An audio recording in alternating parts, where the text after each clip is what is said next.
we enter the Olympic Peninsula, where Bigfoot aren't primitive beasts, but advanced intelligence that's been observing humanity for 10,000 years, drop a comment telling me where you're watching from and if you've ever felt like you were being studied.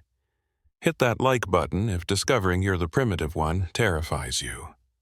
Subscribe for more real military encounters proving some creatures aren't less intelligent than us. They're far more intelligent. Now, let's meet the Marines who became test subjects in Bigfoot's 10,000-year experiment. My name is Private Tyler Ward, United States Marine Corps, 1st Battalion, 25th Marines.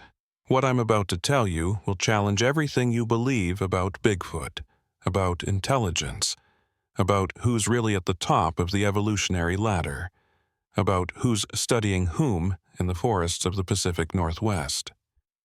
11 Marines entered the Hoh Rainforest in Olympic Peninsula, Washington, in February 2024. We went in believing we were apex predators, trained warriors, the most intelligent, most dangerous species in that forest. We were wrong, catastrophically wrong. Because Bigfoot aren't animals. They aren't primitive hominids. They aren't evolutionary dead ends hiding in the wilderness. They're an advanced intelligence. A species that's been observing humanity for over 10,000 years. Watching us, studying us, recording our behavior, testing our psychology, evaluating our morality, running experiments on us. The Olympic Peninsula isn't Bigfoot habitat. It's their laboratory, their 10,000-year observation post, their scientific research station where they study the most violent, aggressive, destructive species they've ever encountered, Homo sapiens. And when 12 Marines entered their lab, the forest people decided to run some tests. Intelligence tests, cooperation tests, honesty tests, humility tests. Tests designed over millennia of observing human behavior. Tests that most humans fail. Tests that 11 Marines failed. Tests that killed them not through violence but through exposure of what we really are. Primitive, aggressive, arrogant primates who believe we're superior when we're not. I survived because I passed their tests. Because I admitted I was primitive. Because I showed humility in the face of a species far more advanced than mine. Because I accepted that in the forests of Olympic Peninsula, humans aren't the intelligent ones. We're the subjects being studied by something ancient, wise, and disappointed in what we've become. This started in February 2024. The Department of Defense had been conducting training exercises in Olympic National Park for years. The park covers nearly 1 million acres of wilderness, dense rainforest, ancient trees, terrain so thick that entire valleys have never been surveyed. Perfect for training Marines in wilderness survival, navigation, and combat operations. Our 12-man squad was assigned to a 5-day training rotation in the Hoh Rainforest, the most mysterious, most isolated section of Olympic Peninsula. Temperate rainforest. Receives 12 to 14 feet of rain per year, trees 300 feet tall, moss covering everything. Perpetual twilight even at midday, the kind of forest where visibility is 20 feet and sounds are muffled by vegetation, where you feel watched constantly, where the trees themselves seem alive. Our squad, Captain Derek Hughes, Squad leader, veteran of 4 deployments. Lieutenant Jason Porter, executive officer, aggressive tactician. Sergeants Holland and Dawson, Corporals Brennan and Valdez, Lance Corporals Archer and Flynn, Specialists Cruz and Mendez, Private First Class Logan, and myself, Private Tyler Ward, newest Marine, most junior member, least experienced warrior. We also had a guide. Samuel Two Rivers, 75 years old, Quinault Nation elder. His people had lived on the Olympic Peninsula for thousands of years, had stories about the forest, about what lived there, and he tried to warn us before we entered. The forest people aren't what you think, Two Rivers said during our briefing at the Hoh Visitor Center. White people call them Bigfoot, Sasquatch. We call them the first intelligence. The ones who were here before us. The ones who watched us arrive. The ones who have been observing humans since the ice retreated 10,000 years ago. You're saying Bigfoot are intelligent? Hughes asked skeptically. I'm saying they're more intelligent than humans, Two Rivers replied. They speak every language spoken on this peninsula. English, Spanish, Quinault, Maka, all of them. They've been listening to humans for millennia. They understand us better than we understand ourselves. They know how we think, how we behave, how we react, because they've been studying us, recording us, testing us. That's folklore, Porter said dismissively. Bigfoot are animals, large primates, possibly Gigantopithecus descendants. They're not speaking English. They're not running scientific studies. Then explain the structures, Two Rivers said quietly.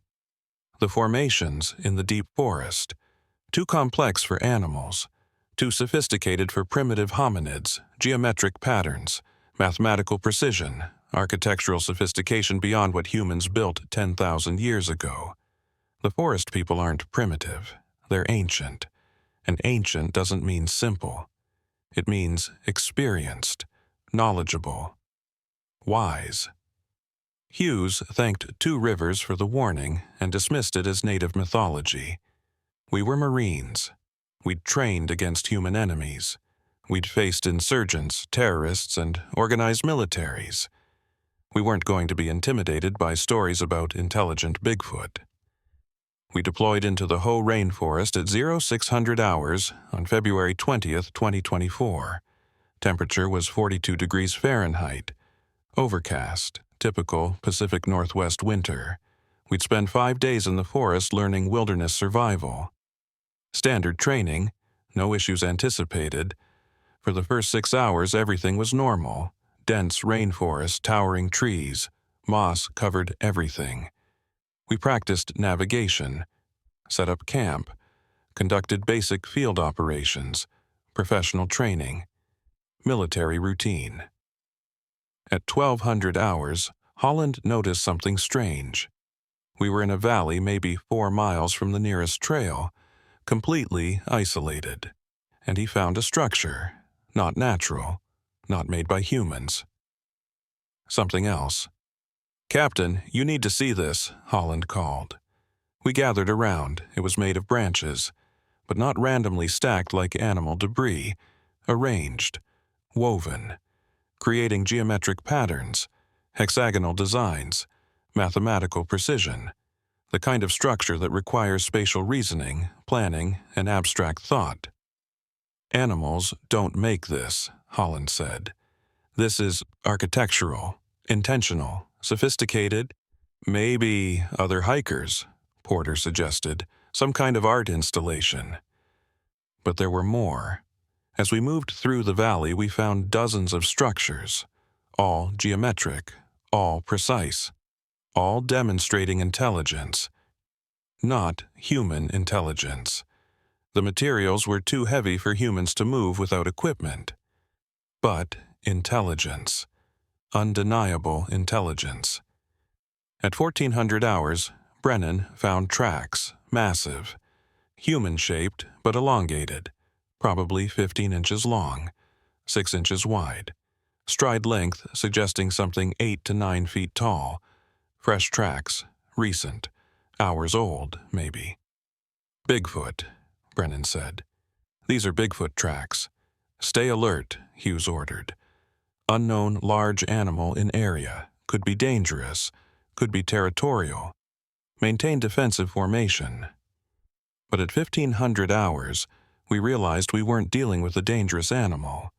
We were dealing with something that was calmly, methodically, deliberately observing us, because we started noticing them. Standing at the edges of our vision. Just watching. Not hiding exactly, not revealing themselves fully, but present. Observing. 3 of them, maybe 4. Large figures. covered in brown-red hair, bipedal, human-like posture but massive, 8 to 9 feet tall, maybe 600 to 800 pounds, and they weren't behaving like animals. They weren't threatening, weren't posturing, weren't displaying aggression. They were just watching, like researchers observing subjects, like scientists recording data, like intelligence gathering information. "They're studying us," I said, quietly. "Look at them. They're not scared, they're not aggressive. They're observing, taking notes, recording our behavior." "Animals don't study," Porter said. "They react, they hunt or flee, and they don't stand around taking notes."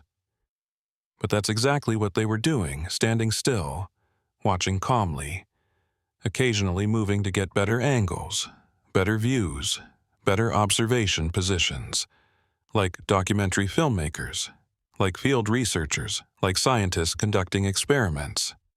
At 1600 hours, one of them stepped forward, fully visible now, massive, 8.5 feet tall, covered in dark brown hair, face more human than ape, intelligent eyes, expressive features, thoughtful gaze, and it spoke, in perfect English, clear, articulate, educated. "You have entered our laboratory," the Bigfoot said. Its voice was deep but refined, not brutish, not primitive, sophisticated, like a university professor, like someone with vast knowledge and experience. "This peninsula has been our observation post for 10,127 years. We have been studying your species since you arrived here after the ice retreated. You are subjects in our long-term behavioral research, and today you will participate in our tests." Dead silence. None of us moved. None of us spoke. Because we'd just heard a Bigfoot speak English, perfect English, with vocabulary and syntax that suggested advanced education, suggesting intelligence far beyond what we'd believed possible. "That's impossible," Hughes finally said. "You're an animal. You can't speak. You can't—" "We speak 17 human languages," the Bigfoot interrupted. "English, Spanish, French, Russian, Mandarin, Japanese, German, Portuguese, Arabic, Hindi, Quinault, Maka, Salish, Klalam, and 3 others you've never heard because the tribes who spoke them went extinct before you arrived. We've been listening to humans for 10,000 years. We understand your languages better than you do. We know your grammar, your idioms, your dialects, your slang. We've been studying you since you were barely verbal, since you were primitive hunter-gatherers, since you were the ones being observed." Porter raised his rifle. Instinctive reaction. Threat response. Trained behavior. "Stay back. We're armed. We're trained. You can do nothing we haven't observed thousands of times," the Bigfoot said calmly. "Humans respond to perceived threat with aggression. You raise weapons, you make threats. You attempt to establish dominance through violence. We've watched this behavior for 10,000 years. It's predictable, primitive, unsuccessful, but instructive for our research." "What research?" I asked. My voice was shaking, because I was understanding something terrible.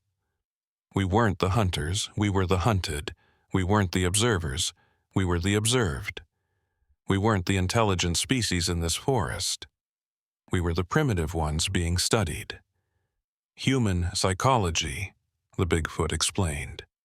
"Human cooperation, human morality, human intelligence. We've been running experiments for millennia, observing how humans interact, how they solve problems, how they respond to challenges, how they treat each other, how they treat other species. And we've documented everything, every behavior, every pattern, every choice. You are subjects in the longest-running scientific study in Earth's history." At 1630 hours, Porter and Archer made a catastrophic decision. They attacked, fired their rifles at the Bigfoot, Multiple shots, direct hits. The Bigfoot didn't flinch, didn't bleed, didn't react beyond disappointment. Like watching children misbehave, like observing subjects fail a test. Violent response to perceived threat, the Bigfoot said, speaking into the air, like recording data. Subject humans immediately employ lethal force despite no aggressive behavior from observers. Classic human reaction. Primitive threat assessment. Failure of intelligence test number 1, nonviolent problem solving. 2 more Bigfoot emerged from the forest, moved toward Porter and Archer, not aggressively, just calmly. Like researchers collecting failed subjects, like scientists removing contaminated samples from an experiment. "What are you doing?" Porter yelled. He fired again. Empty magazine. The Bigfoot didn't react. "Removing subjects who failed the test," the Bigfoot explained. "You responded to communication with violence. You attempted murder when presented with intelligence you didn't understand. You failed our evaluation. You will be studied separately. Your behavior documented. Your psychology analyzed. Your choices recorded for our research." The 2 Bigfoot reached Porter and Archer, touched them, and both Marines went limp, not dead, unconscious, sedated somehow. The Bigfoot lifted them easily, 600 pounds of marine and equipment handled like children, and carried them into the forest, into the deep rainforest where visibility ends, where humans never go, where the observation post becomes the research facility. "They'll be returned when our study is complete," the lead Bigfoot said. "They will remember nothing. They will have no physical injuries. But they will have contributed to our research, to our understanding of human violence, human aggression, human failure to recognize superior intelligence." 10 Marines remaining. And all of us understanding something that changed everything. We weren't in a training exercise anymore. We weren't the dangerous ones. We weren't the intelligent ones. We were subjects in a 10,000-year experiment, being tested by a species that had been studying us since we were barely evolved from hunter-gatherers, being evaluated by intelligence so far beyond ours that we looked like children, like primitives, like the animals we'd thought they were. "The tests will continue," the Bigfoot said. "Some of you will pass. Most will fail. Those who fail will be removed, studied, documented. Those who pass will be allowed to leave, with knowledge, with understanding, with awareness that humanity is not the apex intelligence on this planet, that you are being observed, evaluated, judged, and found wanting." The Bigfoot turned and walked into the forest, disappeared into vegetation so thick we couldn't track it, leaving us alone, leaving us terrified, leaving us with a question that none of us could answer. If Bigfoot are the scientists and we're the subjects, what happens when the subjects fail the experiments? 10 Marines, 3 days left in the forest, and tests coming. Tests designed by 10,000 years of observing human behavior. Tests that would evaluate our cooperation, our honesty, our humility, our morality. Tests that most humans fail. Tests that would take 9 more Marines before I could escape. The Hoh Rainforest wasn't wilderness. It was a laboratory. And we weren't warriors. We were lab rats, running mazes designed by intelligence we couldn't comprehend, failing tests we didn't understand, being studied by species that had been watching humans since we were primitives. And the most terrifying part, they were disappointed in what we'd become. Disappointed in 10,000 years of human development. Disappointed in the violent, aggressive, arrogant species we'd evolved into. The tests continued, and one by one, Marines failed, until only I remained. The youngest, the most junior, the one who understood something the others didn't. In the presence of superior intelligence, humility is survival, and pride is death. 10 Marines remaining. 2 already taken for violent reaction to intelligence they didn't understand. 8 more would fail before I could leave. 8 Marines who couldn't pass tests designed by 10,000 years of observing human behavior. 8 warriors who were too aggressive, too dishonest, too arrogant to survive evaluation by species far more advanced than ours. We camped that night in terrified silence. Nobody slept. We all watched the forest. Watched for movement, for observers, for the forest people studying us, recording us, evaluating us like laboratory animals. At 600 hours, February 21st, the Bigfoot returned. 3 of them, including the one who'd spoken yesterday. They stood at the edge of camp. Not threatening, not aggressive, just present, observing, waiting. Test number 2 begins now, the lead Bigfoot announced. Cooperation without ego. You will face a challenge that requires teamwork. No individual can solve it alone. Success requires communication, coordination, and surrender of personal pride. This test evaluates your ability to function as collective intelligence rather than competing individuals. The 3 Bigfoot moved into the forest. We followed. Because what else could we do? We were in their laboratory, subjects in their experiment. We had no choice but to participate, or refuse and be taken like Porter and Archer. After 20 minutes, we reached a ravine, maybe 40 feet across, 60 feet deep. Stream at the bottom. The Bigfoot had constructed a crossing, but not a bridge. Something more complex. A series of platforms on either side, ropes connecting them, a puzzle requiring coordination. You have 1 hour, the Bigfoot explained. All 10 of you must cross. If any individual falls, everyone fails. If you do not complete crossing in time, everyone fails. The solution requires cooperation, requires communication, requires trust, requires abandoning ego, requires accepting help, requires offering help. Begin. Hughes immediately took command. Standard military operation. I'll assess the puzzle. Determine solution. Give orders. Everyone follows orders. Execute as unit. But that was the wrong approach, because the Bigfoot had designed this test to expose exactly that behavior. The human need to dominate, to control, to establish hierarchy, to refuse equal collaboration. I studied the puzzle. Multiple platforms, multiple ropes, multiple paths. No single solution, no correct answer. The test wasn't about finding the way across. It was about finding a way across together, without one person commanding, without hierarchy, without ego. Captain, I think, I started. I'm analyzing it, Ward, Hughes cut me off. When I need input from junior Marines, I'll ask. Holland tried next. Sir, I see a possible... Sergeant, I need you silent while I work, Hughes snapped. That's when I understood. The test wasn't physical.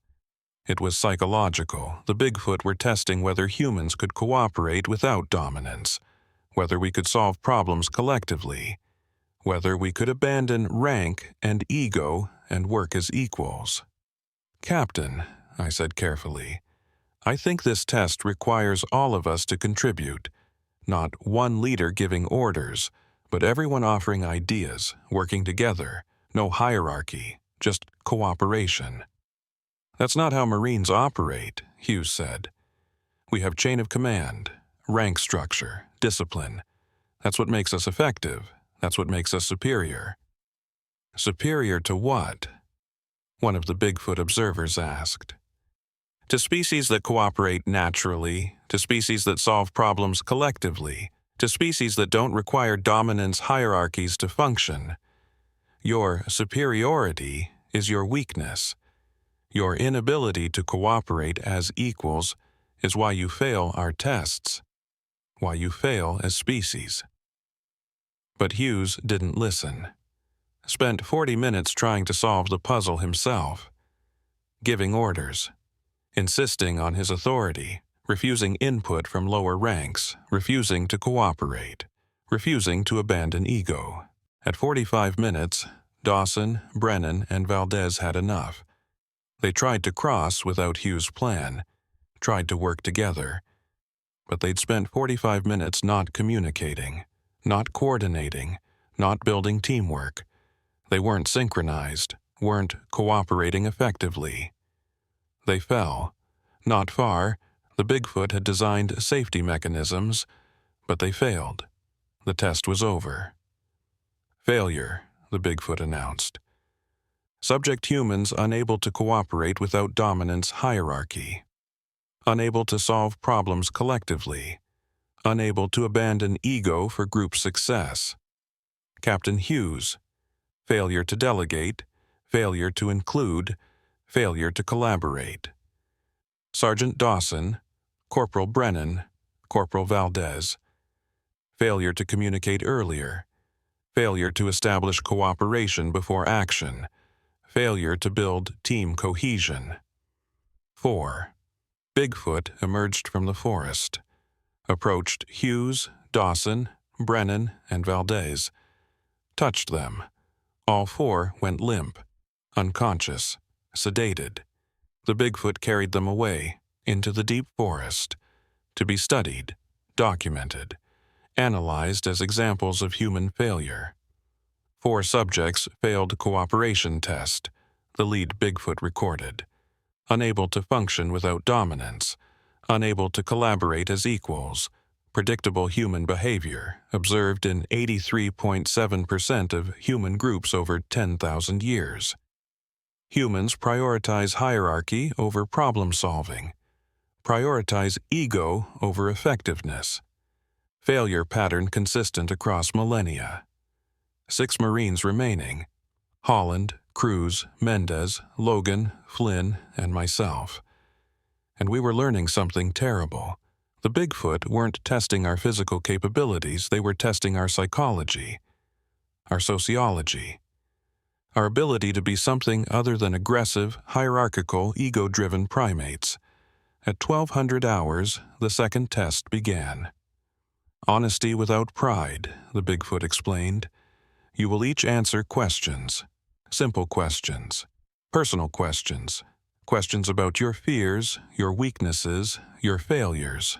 Humans lie constantly. Lie to others.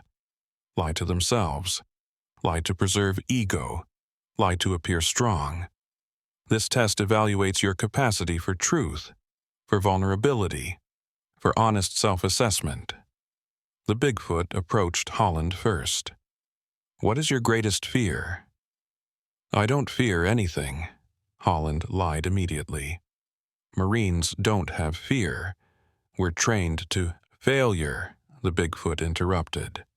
Subject human unable to admit fear, unable to show vulnerability, unable to be honest. This is predictable. Humans equate honesty with weakness, especially human warriors, especially human males. You fear showing fear. You fear appearing weak. And that fear makes you weak, makes you unable to learn, unable to grow, unable to evolve. 2 Bigfoot approached Holland.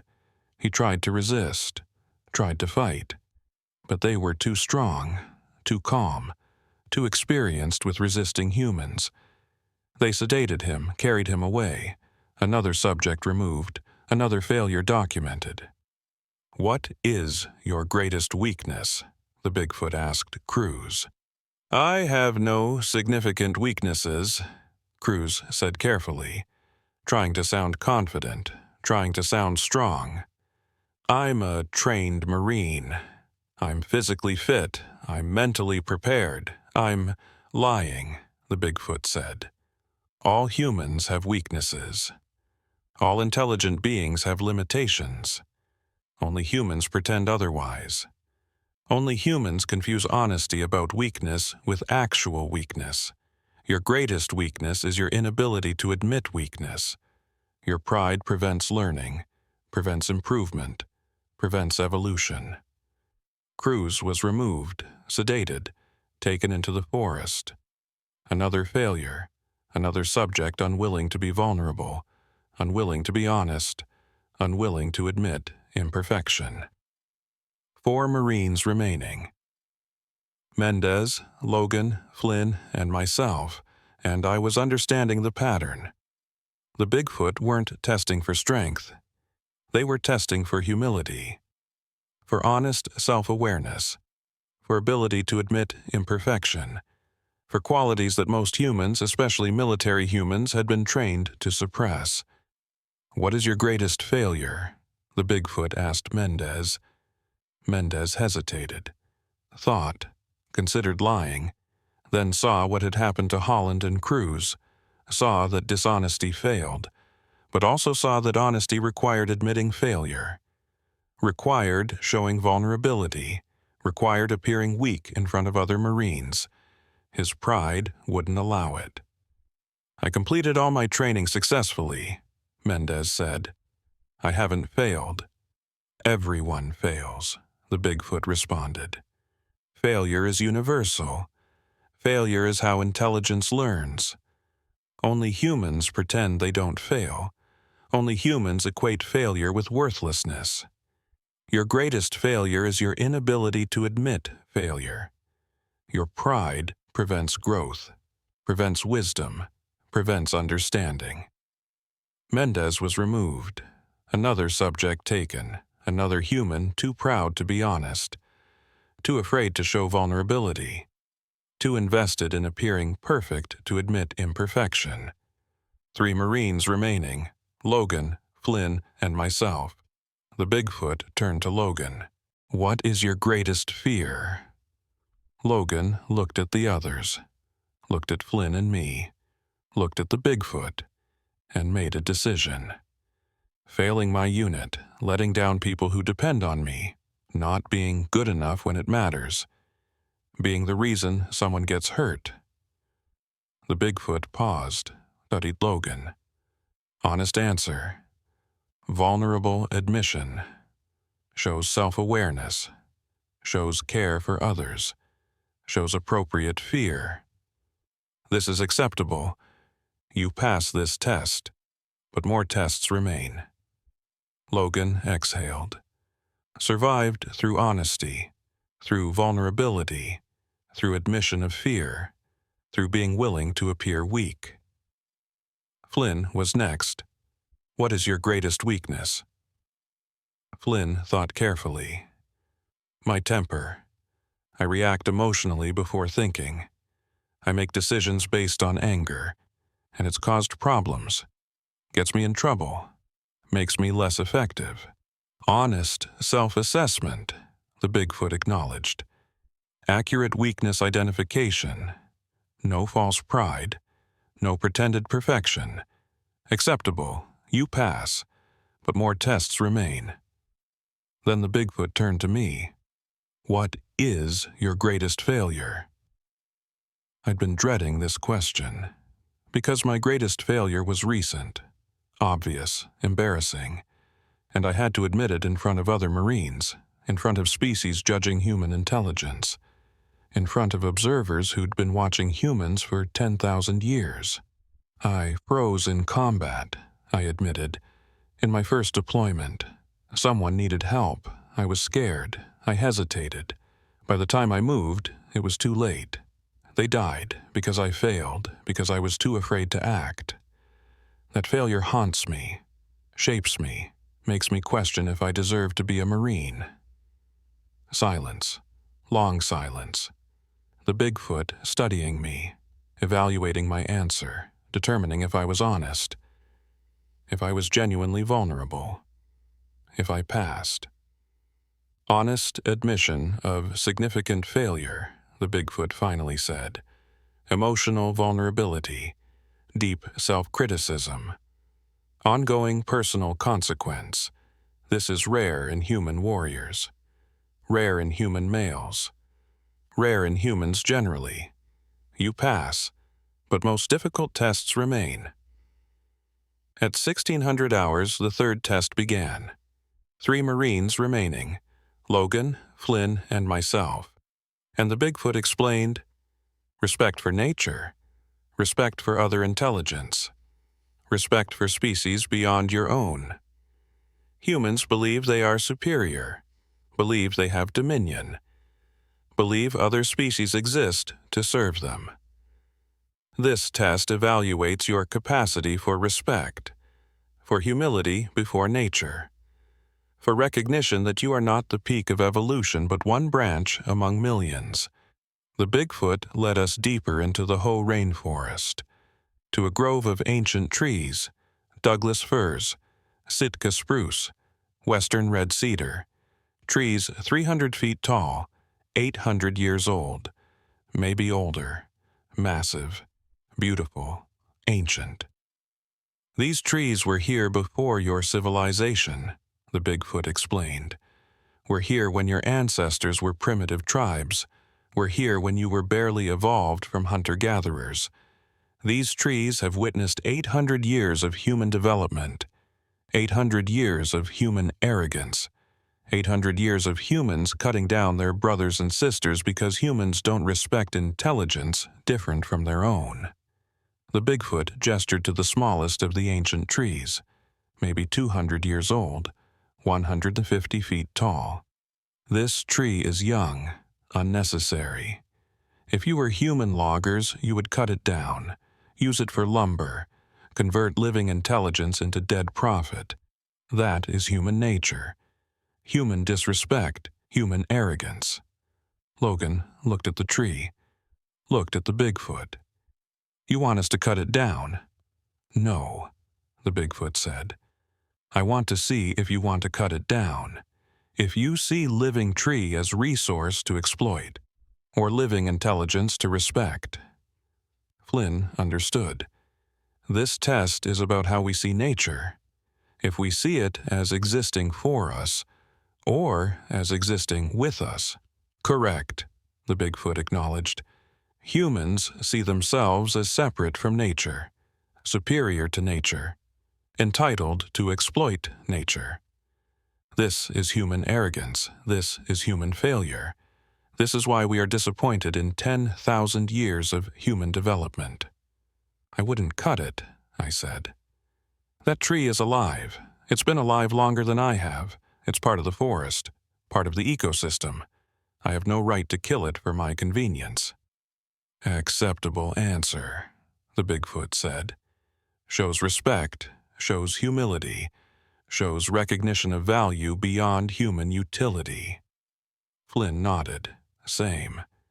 The tree isn't ours, isn't here for us. It exists for itself, for the forest, for the life it supports. We should respect that. Acceptable, the Bigfoot confirmed. But Logan hesitated. In survival situation, if we needed wood for fire, for shelter, for survival tools, you would cut it, the Bigfoot finished. You would kill 200-year-old living intelligence for your temporary convenience. You would prioritize human survival over tree life. You would demonstrate human arrogance, human belief in human superiority, human disrespect for other intelligence. I mean, if it's survival versus respect for a tree, Logan trailed off. You fail, the Bigfoot said. You demonstrate human hierarchy thinking, human life more valuable than tree life, human survival more important than tree survival. This is human arrogance. This is why humans fail, why humans cut down forests, why humans drive species extinct, why humans disrespect intelligence different from their own. 2 Bigfoot approached Logan.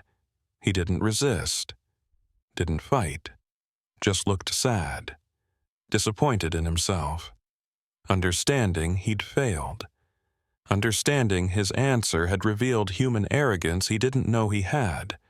They sedated him, carried him away, another subject removed, Another human who couldn't respect intelligence beyond his species, couldn't see trees as equals, couldn't abandon human supremacy. 2 Marines remaining. Flynn and myself. 8 already failed. 8 already taken for study. 8 unable to pass tests designed by 10,000 years of watching humans fail the same tests repeatedly. And the Bigfoot looked at us with something like sadness. Like scientists watching subjects fail predictably. Like researchers disappointed that 10,000 years of observation had confirmed humans don't evolve morally, don't develop wisdom, don't learn respect, don't abandon arrogance. 2 subjects pass preliminary tests, the Bigfoot recorded. Unusual, rare. Only 3.2% of humans pass cooperation, honesty, and respect tests. You are statistical anomalies, but final test remains. Most difficult test. Test that 99.7% of humans fail. Test that determines if any human deserves knowledge, deserves understanding, deserves awareness of forest intelligence. The final test was coming, and only 2 of us remained to face it. 2 Marines remaining. Flynn and myself. 10 already failed. 10 already taken into the deep forest to be studied, documented, analyzed as examples of human limitations, human failures, human predictability. We camped that night in a different kind of silence, not terrified, thoughtful, contemplating, understanding that we'd been passing tests not through strength but through humility, not through confidence but through honesty, not through dominance but through respect. Everything that contradicted our military training, everything that challenged our understanding of what made humans superior. At dawn on February 22nd, a different Bigfoot approached. Older, larger, 9 feet tall. Silver-gray hair mixed with brown. Face deeply lined. Eyes containing depth that suggested centuries of observation. This wasn't a researcher.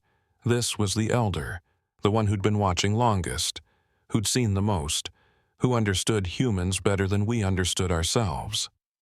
"I am eldest observer," the Bigfoot said.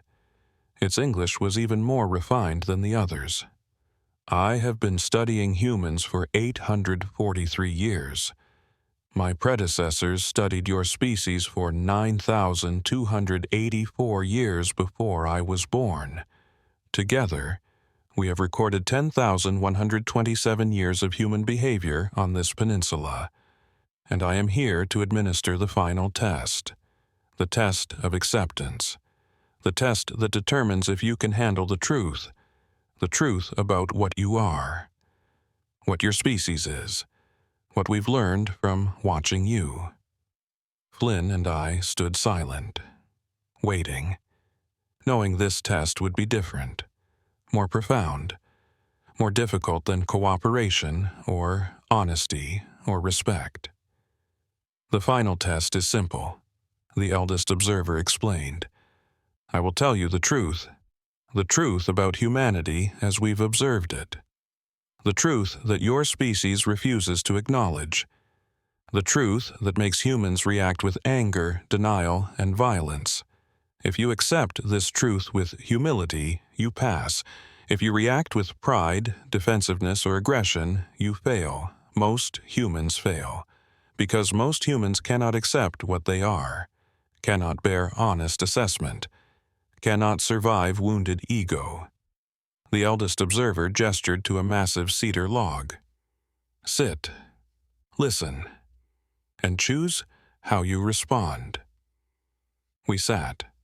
The eldest observer remained standing, looking down at us, about to deliver verdict on 10,000 years of human observation, about to tell us what we really were, what our species actually represented, what advanced intelligence thought of the primates who believed themselves supreme. "Humans are not the apex of Earth's intelligence," the eldest observer began. You are not the most evolved, not the wisest, not the most advanced. You are recent, young, primitive by our standards. You have existed as Homo sapiens for approximately 300,000 years. We have existed as forest people for approximately 2.4 million years. You are evolutionary children. We are evolutionary adults, and we have been watching you grow, watching you develop, watching you fail to develop wisdom proportional to your technological advancement. The eldest observer paused, studying our faces, watching for reaction, for defensiveness, for anger. I kept my expression neutral, listening, receiving, not judging. Flynn was tense, jaw clenched, struggling already. Your species has accomplished impressive technological development, the eldest observer continued. 10,000 years ago, you were hunter-gatherers with stone tools. Today, you have computers, airplanes, space stations, medical technology. This is remarkable. But technology is not intelligence. Technology is not wisdom. Technology is tool use. And tool use without wisdom is dangerous, is destructive, is why we are disappointed in your species. We've observed human civilizations rise and fall on this continent for 10,000 years, watched empires built and destroyed, watched humans make the same mistakes repeatedly, watched you prioritize territory over cooperation, watched you choose violence over communication, watched you value dominance over harmony, watched you destroy environments you depend on, watched you drive species extinct, watched you war against each other endlessly, and watched you never learn, never evolve morally, never develop wisdom. Flynn's hands were fists now, trembling slightly. The critique was hitting deep, challenging everything he'd been taught, everything he believed about human superiority, about military virtue, about human exceptionalism. Your military training makes this worse, the eldest observer said, looking at us. You've been taught that strength is virtue, that aggression is appropriate, that dominance establishes order, that violence solves problems. These are primitive beliefs. Beliefs that worked when you were hunter-gatherers fighting for resources, but beliefs that fail in complex civilization. Beliefs that prevent evolution. Beliefs that keep you primitive despite advanced technology. You came to this forest believing you were apex predators, the eldest observer continued. Believing you were most dangerous, most intelligent, most advanced. This belief is human arrogance. This belief is why you fail our tests, because you cannot imagine intelligence superior to yours, cannot conceive of species more evolved than yours, cannot accept that you might be the primitive ones being studied by advanced intelligence. We could have dominated Earth, the eldest observer explained. We had 2.3 million years before your species existed. We could have built civilizations, created technology, conquered territory. But we chose differently, chose observation over domination, chose understanding over exploitation, chose wisdom over power. That is the difference between advanced intelligence and primitive intelligence. Advanced intelligence doesn't need to dominate, doesn't need to prove superiority, doesn't need conquest. We observe, we study, we understand. We exist in harmony with this Earth rather than dominating it. Flynn stood up.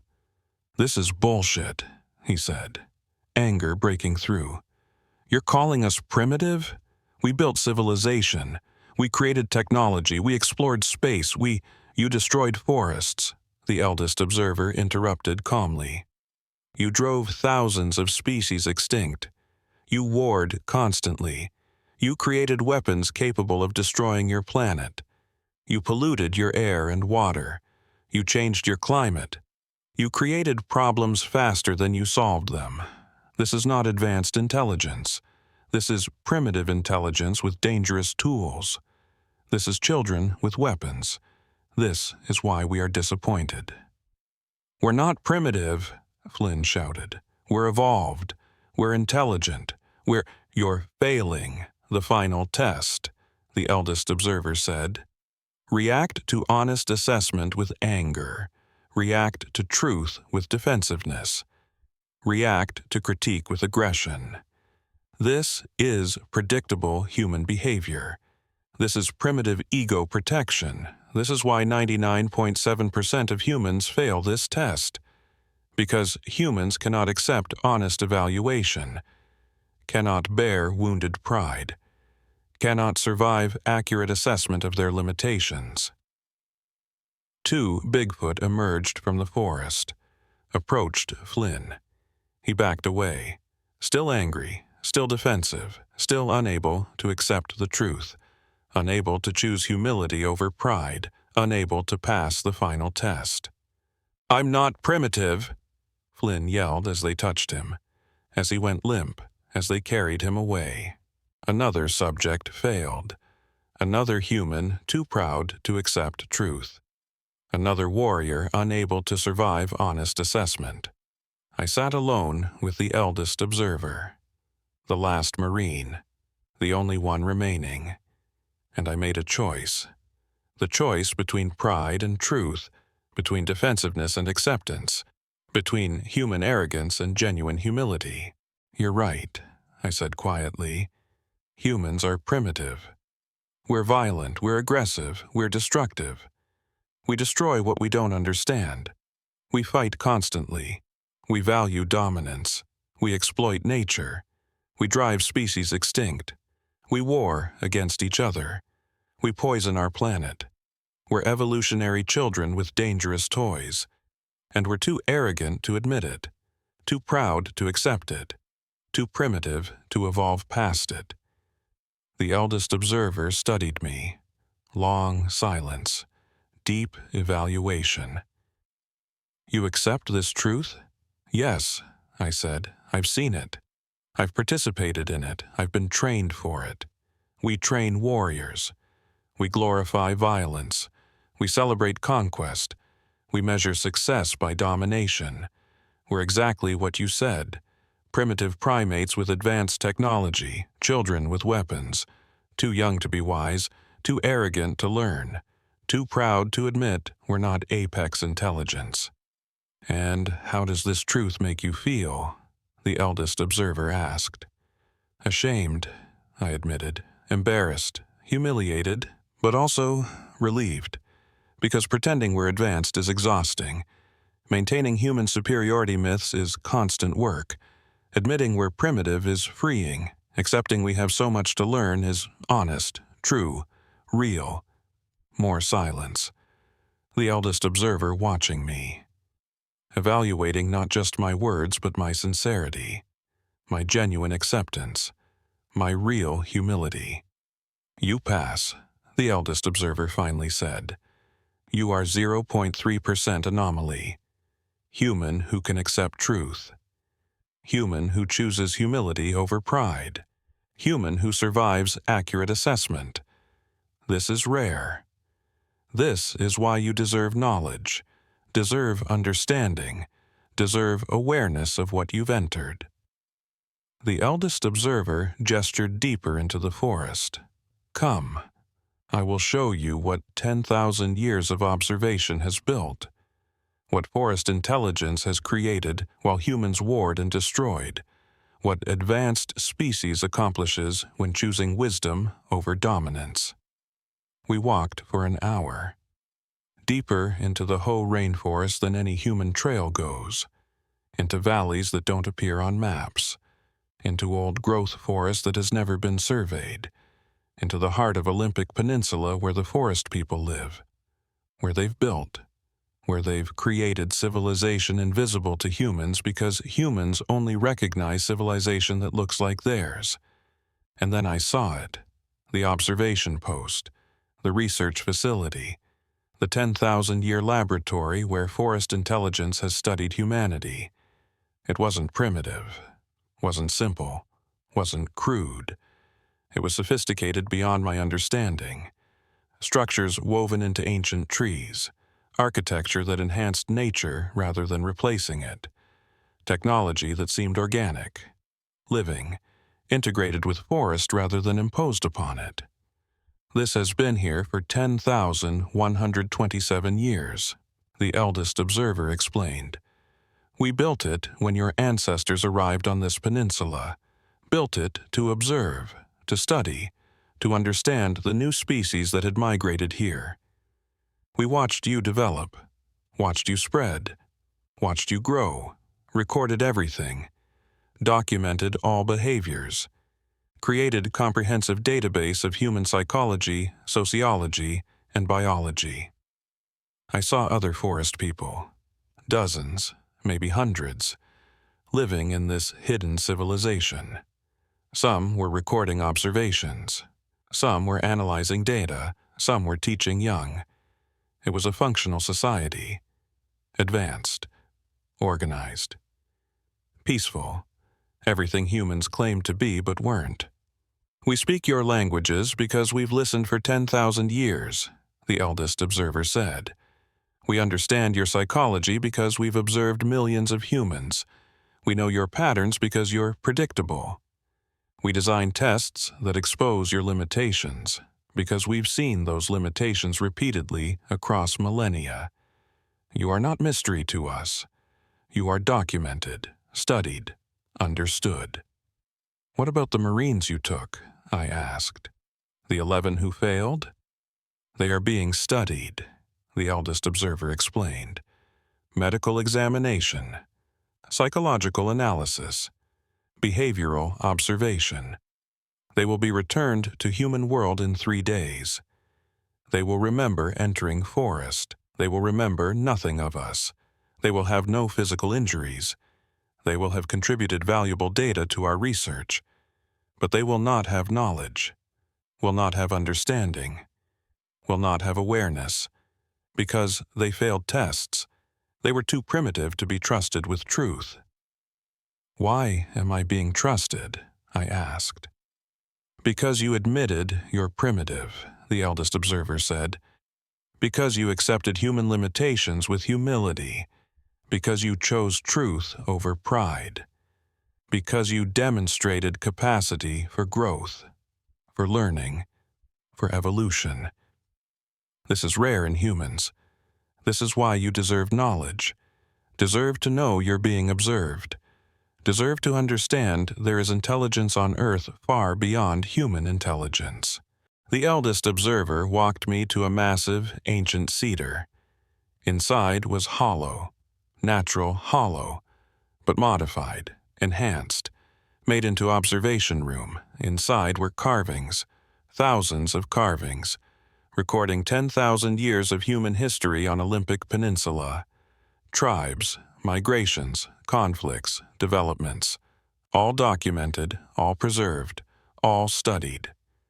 This is our archive, the eldest observer said. 10,127 years of human observation. Every significant event, every cultural development, every technological advancement, every war, every peace, every rise, every fall, all recorded.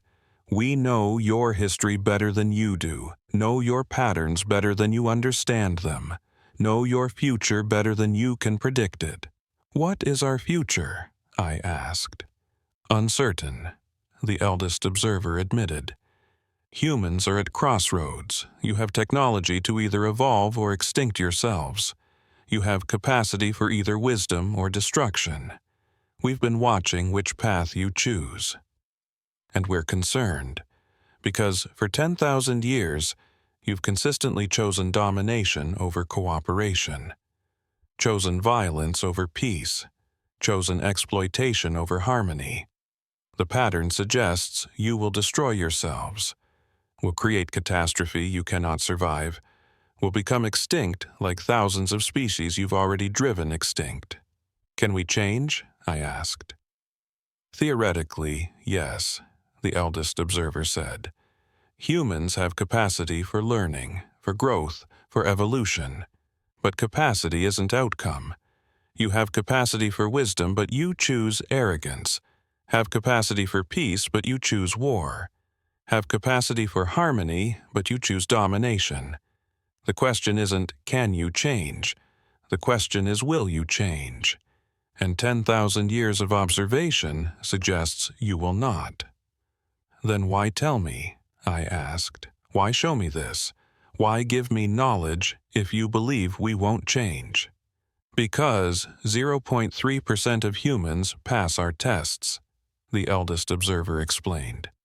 0.3% demonstrate humility, demonstrate capacity to accept truth, demonstrate potential for evolution. You are that 0.3%. You are humans who might change, might learn, might grow, might help your species evolve. We give knowledge to that 0.3%. Hope that perhaps you will influence others. Will spread wisdom. Will help humanity choose better path. What should I tell them? I asked. The other humans. What should I say about you, about being observed, about being primitive? Tell them truth, the eldest observer said. Tell them they're being watched, being studied, being evaluated by intelligence far beyond theirs. Tell them humans are not apex, not superior, not dominant. Tell them they're primitive species with dangerous tools. Tell them they need humility, need wisdom, need to evolve morally before they destroy themselves. They won't believe me, I said. 99.7% won't, the eldest observer agreed. Will call you crazy. Will dismiss your testimony. Will refuse to accept they're primitive. But 0.3% will listen, will consider, will question human supremacy, will seek humility, will attempt evolution. That 0.3% is who you speak for, who you teach, who you influence. The eldest observer walked me back toward the human territory, toward the edge of the observation zone, toward the boundary between forest intelligence civilization and human ignorance. You will be allowed to leave, the eldest observer said. Will be released from observation.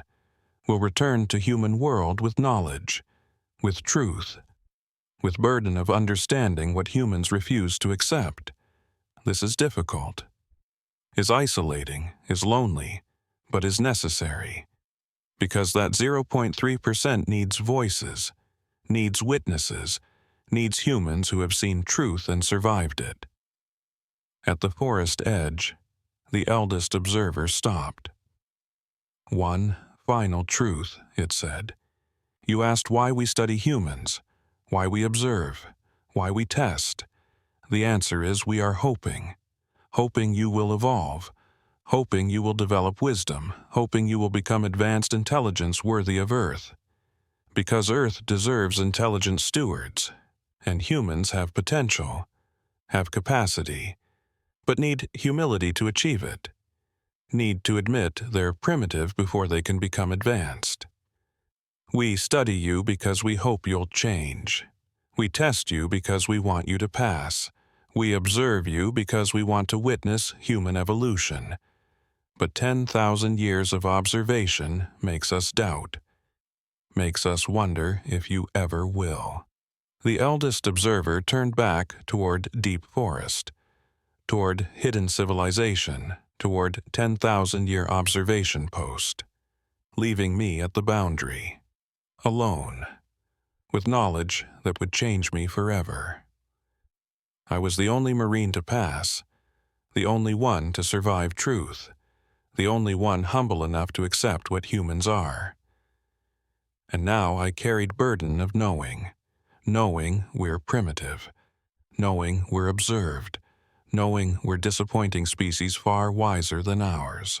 I exited the Hoh Rainforest alone on February 23, 2024. 5 days after entering. The only Marine to survive evaluation by Forest Intelligence. The only human to pass tests designed by 10,000 years of observation. The only one humble enough to accept truth that humans are primitive species being studied by advanced intelligence. I reported to the ranger station at 1400 hours. Told them I'd been separated from my unit. Told them 11 Marines were still in the forest. Told them we'd encountered something that had tested us, that had taken the others, that had shown me truth about what exists in Olympic Peninsula. They organized search and rescue, deployed teams into the Hoh, searched for 11 missing Marines, found them 3 days later, exactly as the eldest observer had promised. All 11 sitting calmly at base camp, uninjured, healthy, confused, with no memory of what had happened. Hughes remembered entering the forest, remembered the first day of training. Then nothing, just waking up at base camp 3 days later with gap in memory.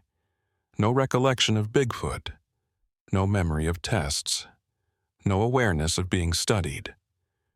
The Forest Intelligence had erased everything, removed all memory of evaluation, left them ignorant.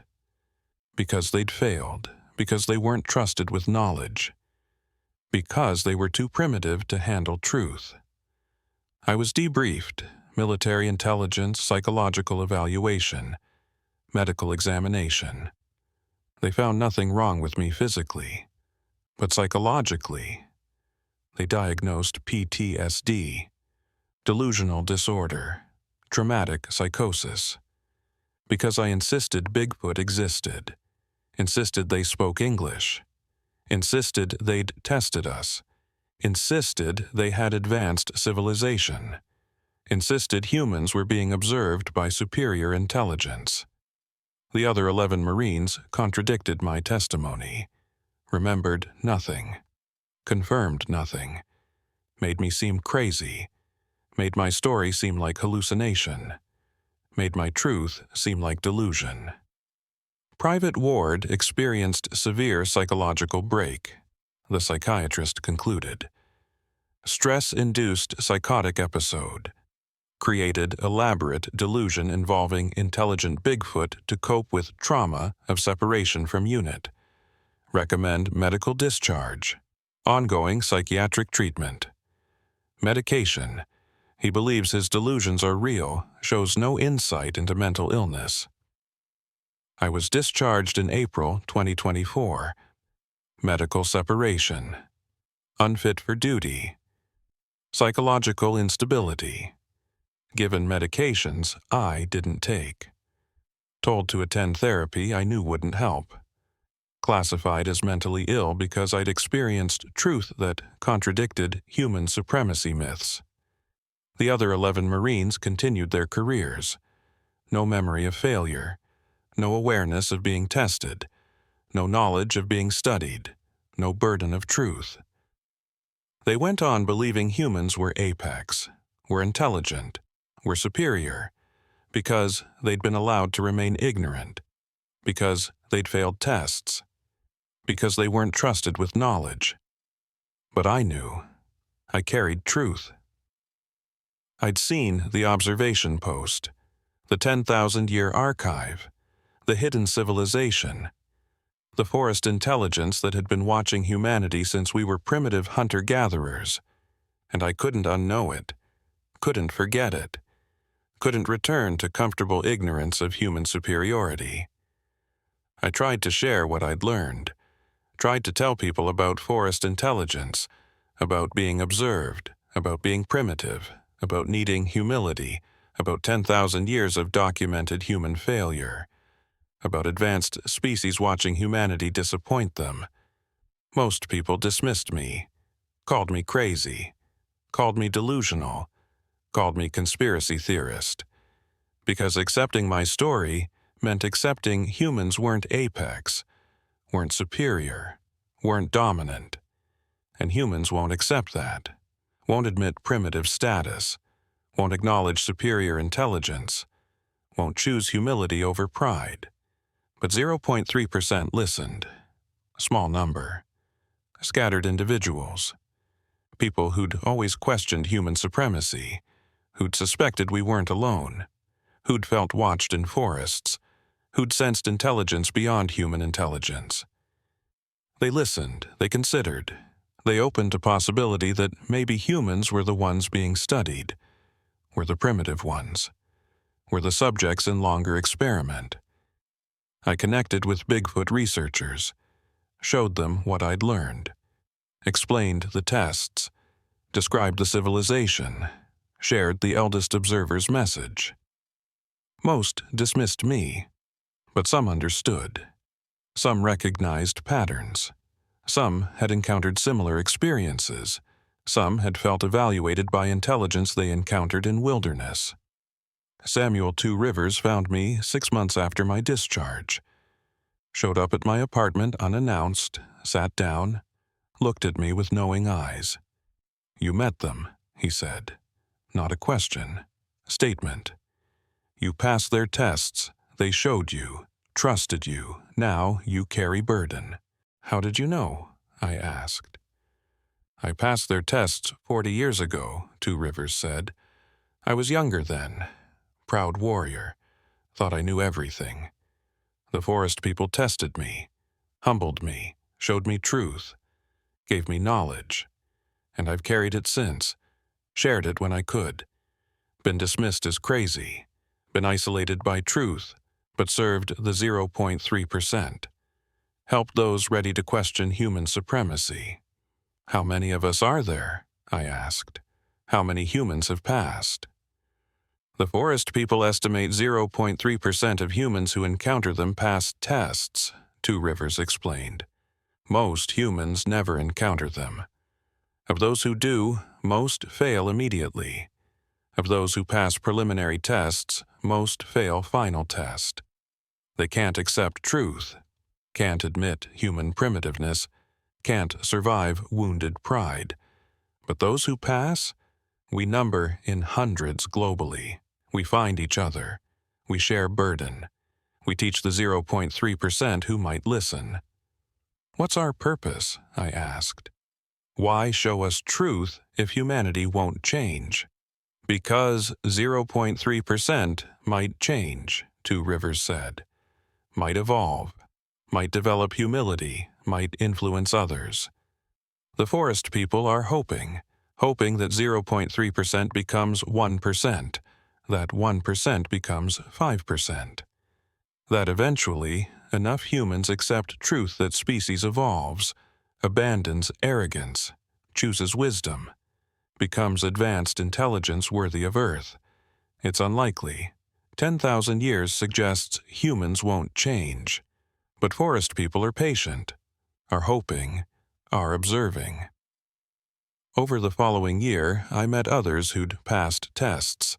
Different forests, different encounters, different Bigfoot populations. But same experience, same tests, same evaluation, same truth. Forest intelligence exists globally, has been observing humanity everywhere, running same experiments, documenting same patterns, reaching same conclusions. Humans are primitive, violent, arrogant species that refuses to evolve morally despite technological advancement. One woman I met had encountered them in Northern California. "They tested my empathy," she explained. "Made me choose between human benefit and animal welfare. Most humans choose human benefit automatically. Don't even question it. I questioned it. Chose animal welfare. Passed test. They showed me their network. Thousands of forest people throughout Pacific forests, all observing, all documenting, all disappointed in humanity." A man from Oregon.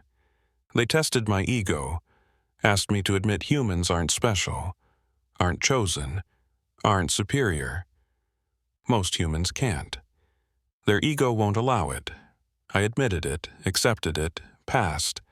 They explained we're one species among millions, not elevated, not exceptional, just recent arrivals with oversized egos and dangerous tools.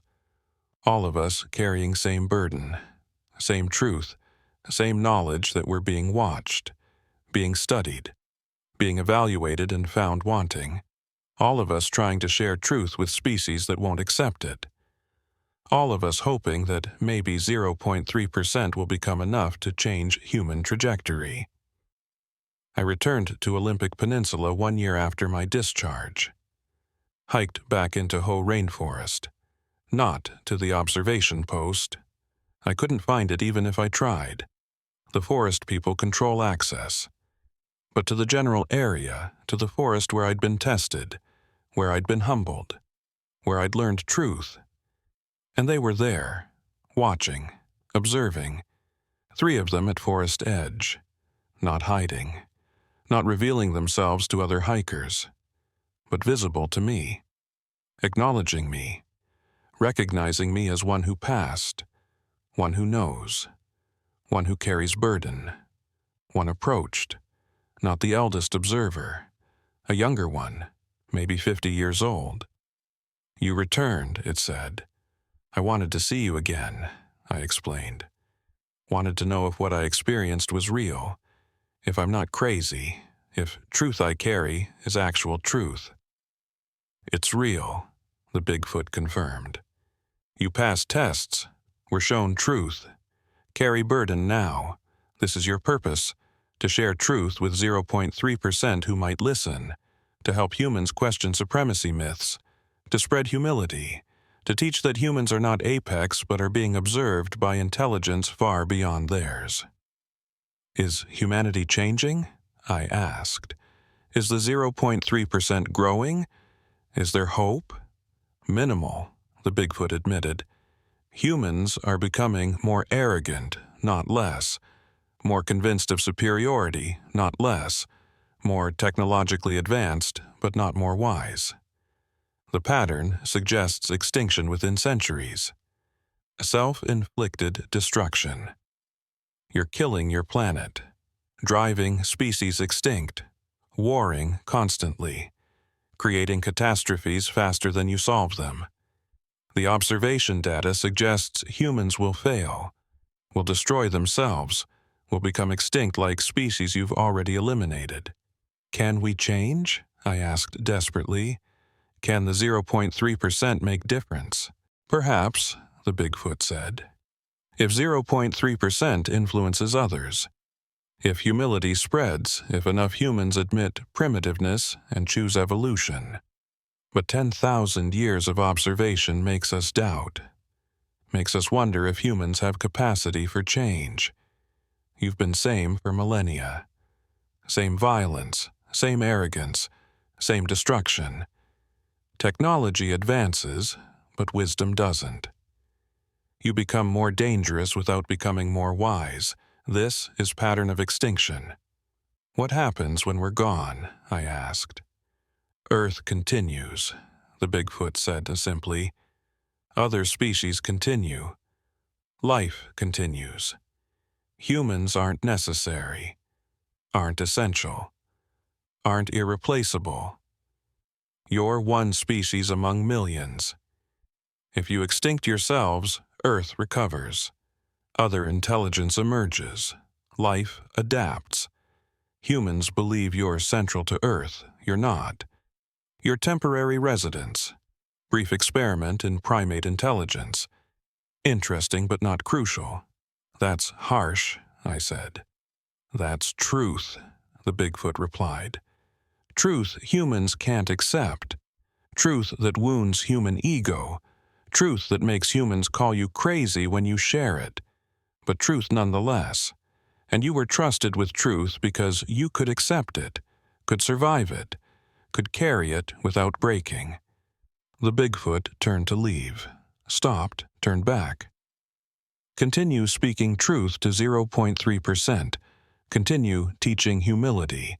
Continue questioning human supremacy. This is your purpose, your contribution, your service to potential human evolution. You won't change 99.7%, but 0.3% might hear, might question, might grow, might help humanity avoid extinction. Probably not, but maybe. And maybe is what we're observing for. The Bigfoot disappeared into forest. Back to observation post. Back to 10,000-year study. Back to documenting human failure. Back to hoping humans might change despite 10,000 years of evidence suggesting they won't. I'm Private Tyler Ward, discharged Marine, 0.3% anomaly, human who passed forest intelligence tests, carrier of burden, speaker of truth, living with knowledge that makes me seem crazy, living with awareness that humanity is primitive species being observed by advanced intelligence, living with hope that maybe 0.3% is enough. Maybe humility can spread. Maybe humans can evolve. Maybe we can avoid extinction. But living also with reality. Reality that 10,000 years of observation suggests we won't. That humans are too arrogant, too violent, too primitive, too invested in supremacy myths, too proud to admit we're not apex, too primitive to become advanced. I write this for the 0.3%, for those who felt watched in forests, for those who've questioned human superiority, for those ready to admit we might be primitive, for those capable of humility, for those willing to accept we're being observed by intelligence far beyond ours. The forest intelligence exists. Olympic Peninsula hosts 10,000-year observation post. Bigfoot aren't animals. They're advanced species studying primitive humans. They speak English. They run tests. They evaluate us. They document our failures. They hope we'll evolve. They doubt we will. We have choice. Continue arrogance and face extinction, or choose humility and maybe survive. The 0.3% might make difference. Might influence enough humans. Might spread wisdom. Might help species evolve. Or might not. Might just be statistical noise in 10,000-year dataset proving humans can't change. But I speak truth anyway. Share knowledge anyway. Teach humility anyway. Because maybe is better than nothing. Because 0.3% is better than zero. Because evolution is possible even if unlikely. The forest people are watching, are observing, are documenting, are hoping, are doubting, are waiting to see if humanity chooses wisdom or destruction, if we admit primitiveness or maintain arrogance, if we evolve or extinct. I passed their tests, survived their truth, carry their message. And I tell you, we are not apex. We are not superior. We are primitive primates with dangerous technology, and we need humility before we destroy ourselves. That's truth. Whether you accept it or not, whether you believe me or call me crazy, whether you join 0.3% or remain in 99.7%. The forest intelligence watches either way, documents either way, hopes either way. Choose humility. Question supremacy. Admit primitiveness. Maybe we can evolve. Maybe we can survive. Maybe 10,000 years of disappointment can become hope. Or remain arrogant, maintain superiority myths, refuse truth, and prove the forest intelligence right. Prove humans can't change. Prove we're extinction in progress. The choice is yours. The 0.3% awaits. The forest people observe. And Earth continues regardless.